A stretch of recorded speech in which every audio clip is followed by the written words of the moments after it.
Over the years, there's been a lot of very sycophantic interviews of Trump. The way that the media works, the way that Washington works, oftentimes is that people are careerists and they are power worshippers. It's actually very rare that you get the truly principled person trying to do the right thing and never straying. Usually people get a little taste of power and they want more of it and they sort of snuggle up to whoever has it. Well, Trump was the, former president. He's running again. He's leading by 1.5 miles. And Mark Levin, who, by the way, was a big fan of DeSantis, he's re-cucked himself and bent the knee to Trump yet again. So here, Levin had an interview with Trump. Now, my guess is Mark Levin knows that Trump has sort of seen him get on the DeSantis bandwagon a little bit. And so Levin wants to reassert his love for Trump. It's another way of him saying, please, don't ever turn on me. Don't ever attack me. I'm one of the good ones. But what follows is one of the weakest interviews I've ever seen. Just absolutely groveling, pathetic. The questions are comical. And I got a little taste here for you.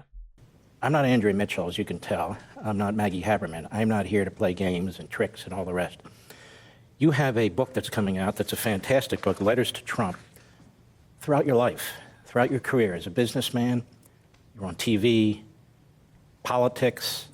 As I went through this book, it's actually quite amazing. Sports, all these people writing you these letters. And they all love you. I want to talk about some of these people because this is really, it's a book of letters, but it's a fantastic history. And I think you can help us talk about it a little bit too. Oprah Winfrey, she writes you 3 letters that you have in the book. She adores you. She writes, only a king knows how to treat a queen, you being the king, she being the queen. She would visit you at Mar-a-Lago often. And now she says, well, that was 20 years ago. What do you make of that? Well,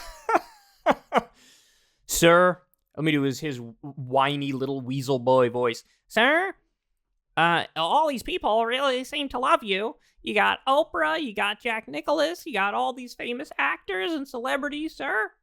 They really like you. It's really an amazing book because it shows how great you are, Papa. Oh, you little bitch. You little bitch. Stop it. This is just embarrassing. So, the very first question of the interview is, this is a phenomenal book with all these letters of people who love you. Okay, Mark, I hate to tell you this. All these letters came before Donald Trump got out there and was political. There was a time when he was just a celebrity who played the boss man on TV, right? Whether it's The Apprentice, which did come a little later on. This was 1990s Trump, just in real estate, wanted to hobnob with the celebrities. And I'm sure he sucked up to them relentlessly because he didn't have as big of a name yet, and he became an A-list celebrity himself. This is before, he launched his presidential campaign and said, the Mexicans, they're not sending their best. They're rapists, they're criminals. I'm sure some of them are good people. This is before all of that. So it's not a surprise, right? This isn't a surprise, but they make it seem like, aha, we caught the celebrity hypocrites. They actually liked you. Yeah, in 1997, you weirdos. They're trying to make this anyway. All right, I got more for you. Let me ask you a question about that. You have really fascinating letters in here from Putin, from Xi, from Un in North Korea. I can go on and on. And what I noticed, there's a common thread. You had a personal relationship with every one of these leaders, whether they're genocidal maniacs, whether they're elected, like Abe of Japan, who was a close friend of yours and was assassinated. And I want to get into some of this. What would you say your foreign policy is? Because I think people keep projecting onto your foreign policy what it is that they think they want people to think your foreign policy. Okay, now, by the way, this is the only policy question he asks, right? But even notice the setup to the question. You got all these letters from all these world leaders, all across the board, and it's very clear you had a very close personal relationship with them. Now, let me ask you a question. If the right had groveling letters between Joe Biden and Kim Jong-un, or Joe Biden and Vladimir Putin, would they act like that's a good thing? Would they say, oh, it's great you have a personal relationship with this guy. This is one. No, they'd be like, oh, authoritarians loving authoritarians, dictators loving dictators. How dare you? This is what they do. But since it's Trump, they spin it into a good thing. All right. Now, I love his answer, too, on foreign policy. What would you say it is? So I think more than anything else, and it was a very personal relationship, and, you know, it was sort of a weird situation. The tougher they were, the better I got along with them. And that's probably... The tougher they were, the better I got along with them. I wonder who he's talking about. Which are the tougher of the leaders? Because it was the tough ones that had the big, powerful countries, the ones that can do destruction. And when you look at what's going on now with the word nuclear, it's being thrown about every day. Every hour you hear nuclear, nuclear. You didn't hear that at all for 4 years when I was there. You don't... Again, just imagine this exact same answer from Joe Biden. You know, Jack, I actually get along better with the dictators than I do with the Democratic leaders. They got big guns. I like big guns. I have big guns, too. That's what I do. I like getting along with them. Where? Huh? Where am I? If this was Joe Biden saying I get along better with the tough ones, it would be scandalous on Fox News. But again, Mark Levin spins this, and Trump spins this as if this is a great thing. And so he's asked about his foreign policy, and what's his reaction? Yeah, I get along best with the worst leaders who are most dictatorial, and nuclear's bad. You're asked what your foreign policy is. You're supposed to be able to say, okay, here, I'll give an example. The Reagan foreign policy was like peace through strength, right? Which is just a fancy way of saying by us being imperialistic and aggressive and neoconservative, that actually brings more peace to the world. That's the theory. I think it's total garbage, but that's the theory. Or, you know, if he wanted to play up his more anti-establishment credentials, he could be like, I'm a non-interventionist. I try not to get involved wherever possible because we got to focus here at home. We shouldn't focus overseas.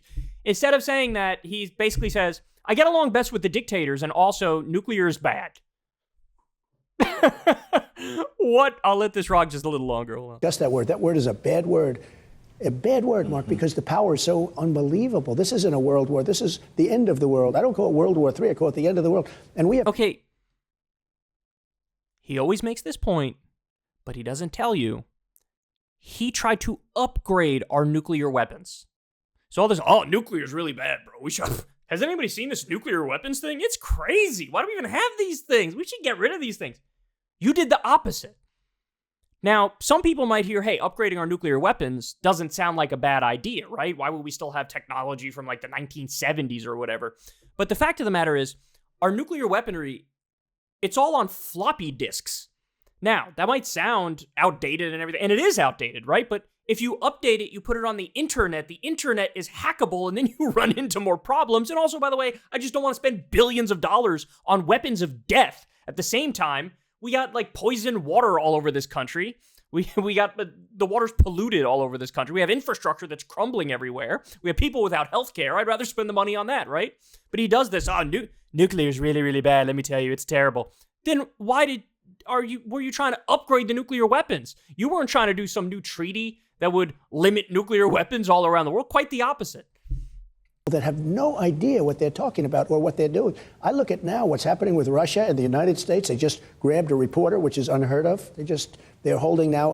Okay, you get the gist of it. Now let's go on to my favorite part of the interview. Oh, you're gonna love this. I've talked to a lot of important people. Supreme Court justices, presidents, presidential candidates, brilliant people. And talking with you is really the most impressive conversation I've had. Number one, there's very few people who could sit there and speak the way you do from subject to subject to subject to subject. If people would let you speak and actually listen to you, while you have the enormous pressure on your shoulders of these grand juries and other things going on, and you still are able to do it. That is absolutely remarkable. Just take his dick out. Just take his meat out, rub it a little bit, give him a little sucky $5. Just like what? Why? Why would you do this? You would think when Fox News is in the midst of these lawsuits where it's like, you guys are a rank partisan hack conspiracy organization. They just paid out $787 million. You would think they'd try to do the thing that they used to do, which is like, who, us, bro? we're fair and balanced, bro. What we try to do is give the facts and call it like it is and stuff. And then you got this, Mr. President, are you aware that your farts don't smell? Are you aware that you are glorious and amazing? And I think of you and I pleasure myself. Yes. Yes. He said, it's amazing how you jump from topic to topic to topic. That's literally every interview and every conversation and every speech and every debate of all time is going from topic to topic to topic. That's what that is. And using the fact that he's under all these investigations as like a positive thing.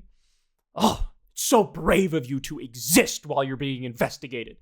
Is that the thing you said about Hillary Clinton when she was under investigation? It's so brave how she exists and eats and sleeps and breathes while she's being investigated. They spin everything into positive. I met a lot of people who are really impressive, sir, but you're the most impressive. He's just a sycophant to power. Like I said, he was hopping on that DeSantis bandwagon when it looked like Trump was down in the dumps in the polls immediately after the midterms, because he was, this is a guy who wants to suck up to power, suck up to relevance. And here he is interviewing Trump, and it's right back to bending the knee. Please don't attack me, sir. Please, I don't want to lose my viewers by you attacking me. So I'm going to say you're amazing and you're impressive. Mark Levin. There's not much else to say other than what a loser. Hey y'all, do me a favor and like and subscribe. It helps out big time in the algorithm. Click the bell as well for notifications when videos drop, and watch that video on screen right now. You know you want to.